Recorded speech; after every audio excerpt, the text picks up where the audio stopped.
안녕하세요. 오늘부터 정보통신 윤리 및 디지털 도구 활용 방안을 강의하게 된 강사 예지영입니다. 이번 과정에서는 정보통신 윤리와 디지털 도구 활용법에 대해서 배울 텐데요.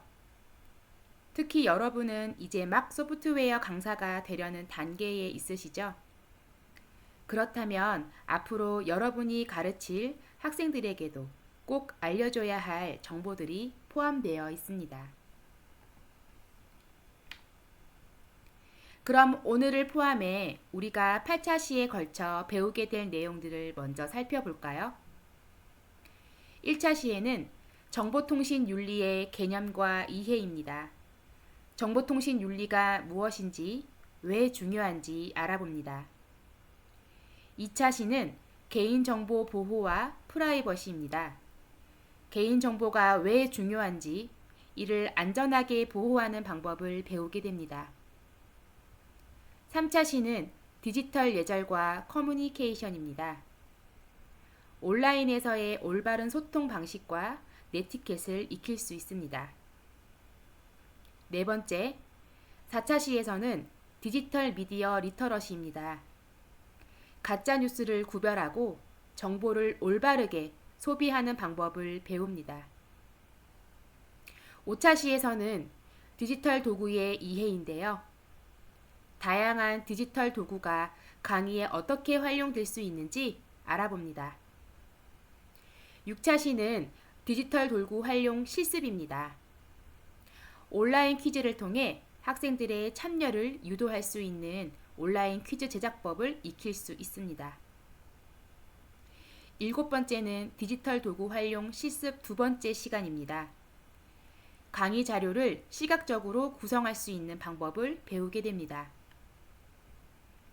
8번째는 디지털 도구 활용 실습 3번째 시간인데요. PPT를 활용한 아이스 브레이킹을 제작해 보겠습니다. 이 실습을 통해 수업을 재미있고 효과적으로 구성하는 법을 익힐 수 있습니다. 이렇게 8차 시에 걸쳐 정보통신 윤리와 디지털 도구 활용법을 배우게 될 예정입니다. 자, 그럼 본격적으로 오늘의 주제인 정보통신 윤리의 개념과 필요성에 대해 알아볼까요? 첫 번째 정보통신 윤리의 개념과 이해입니다. 우리는 지금 디지털 시대를 살고 있죠.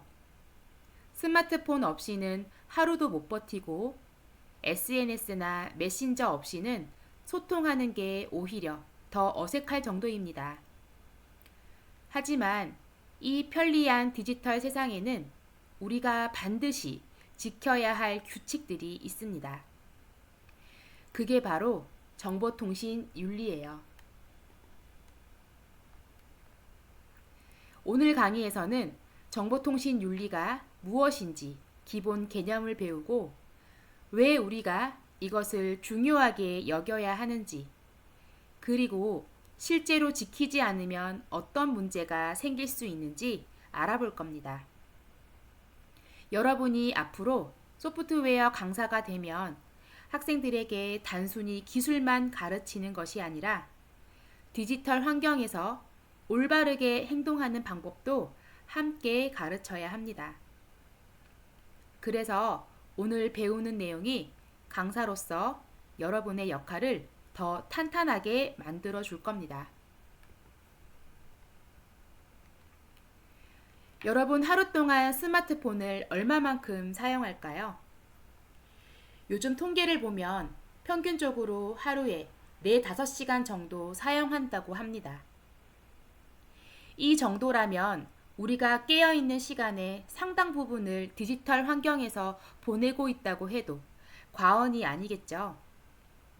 그렇다면 우리가 온라인에서 어떤 태도를 가져야 할까요?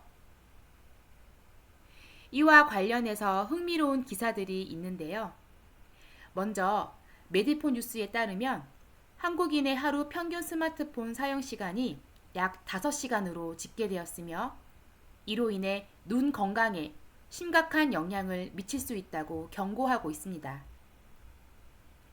여러분도 한 번쯤 스마트폰을 오래 사용한 후 눈이 피로하거나 뻑뻑했던 경험 있으시죠? 블루라이트 노출이 증가하면 안구 건조증뿐만 아니라 수면의 질까지 떨어질 수 있다고 합니다. 또한 한국심리학신문에서는 특히 청소년들의 스마트폰 사용 시간이 급격히 늘어나면서 학습 집중력이 저하되고 우울감, 불안감이 증가하는 문제를 지적했습니다. 스마트폰이 단순한 도구를 넘어서 정서적, 심리적 영향을 미치는 수준에 이르렀다는 것이죠. 마지막으로 MS투데이에서는 한국인 5명 중 1명이 스마트폰 과의존 상태에 있으며 핸드폰이 없으면 불안감을 느끼는 노모포비아가 점점 더 심각해지고 있다고 보도했습니다. 이제 스마트폰은 단순한 편리한 기기를 넘어 우리의 생활 패턴과 정신 건강까지 깊이 영향을 미치는 요소가 되었다는 것이죠. 이런 기사들을 보면 스마트폰이 우리에게 유용한 도구이지만 잘못 사용하면 오히려 부작용을 초래할 수 있다는 것을 알 수 있습니다. 그렇다면 우리는 어떻게 하면 스마트폰을 건강하게 사용할 수 있을까요? 오늘 배울 정보통신 윤리가 바로 그 해답이 될 수 있습니다. 길거리에서 모르는 사람을 만나면 예의 있게 인사를 하거나 적절한 거리감을 유지하죠. 하지만 온라인에서는 이런 기본적인 예절이 종종 무너지는 경우가 많습니다. 익명성이라면 가면 뒤에서 과격한 발언을 하거나 가짜 뉴스를 퍼뜨리거나 심지어는 범죄로까지 이어지는 경우가 있죠. 그래서 우리가 오늘 배울 정보통신 윤리는 단순히 좋은 사람이 되자는 것이 아니라 디지털 환경에서 어떻게 행동해야 하는지에 대한 가이드라인을 정리하는 것입니다.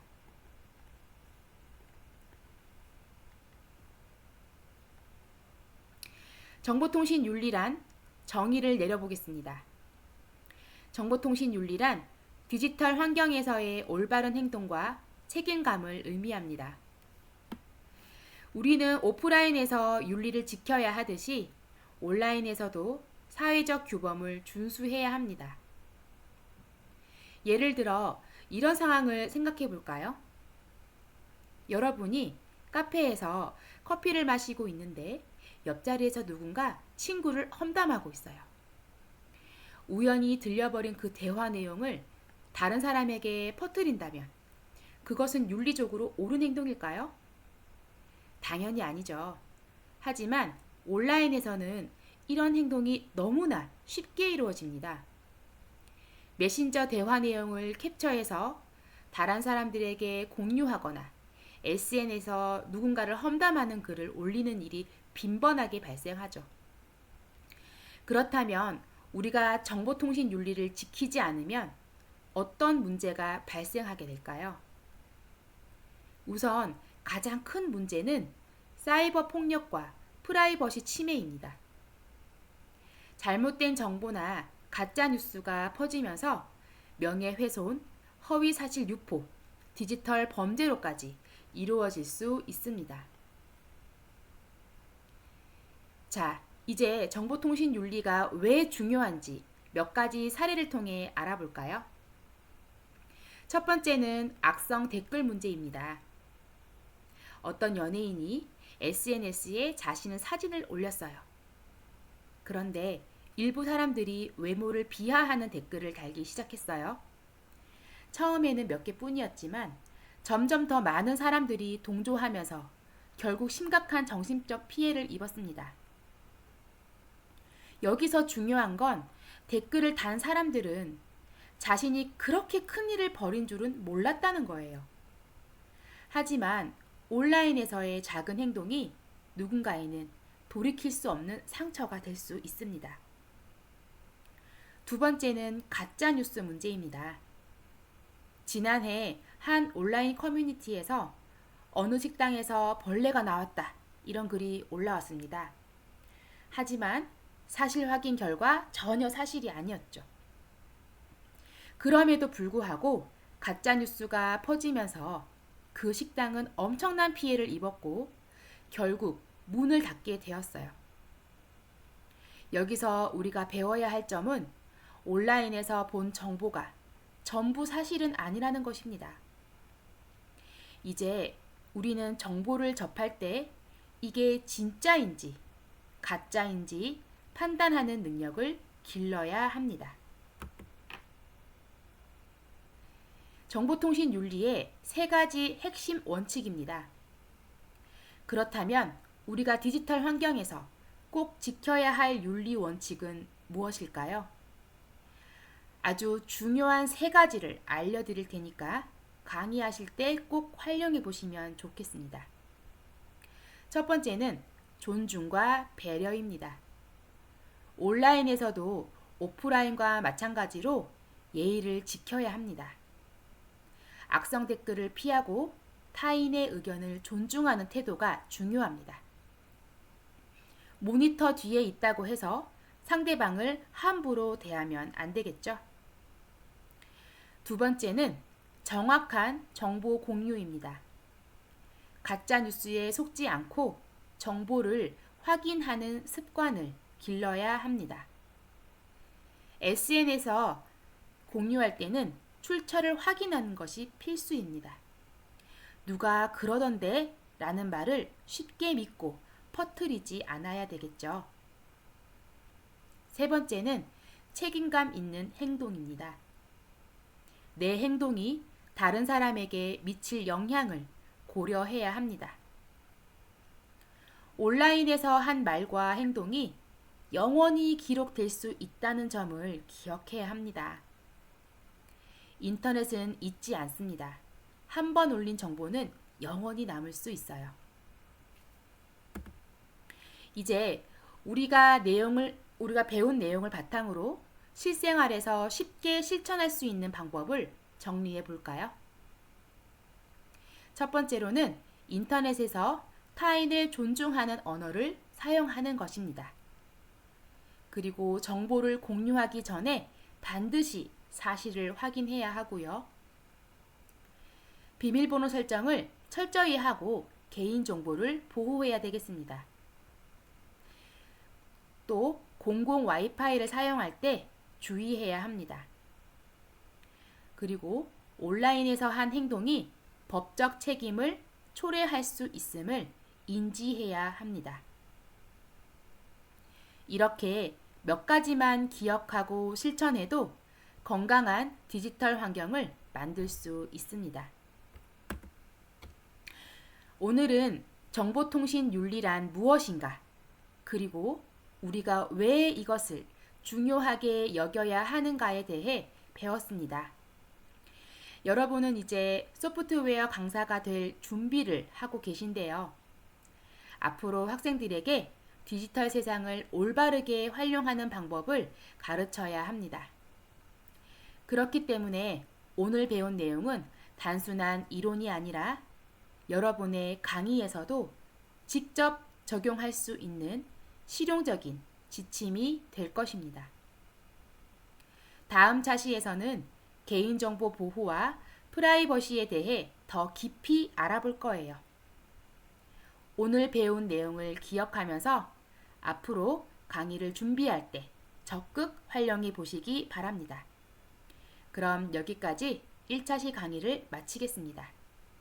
감사합니다.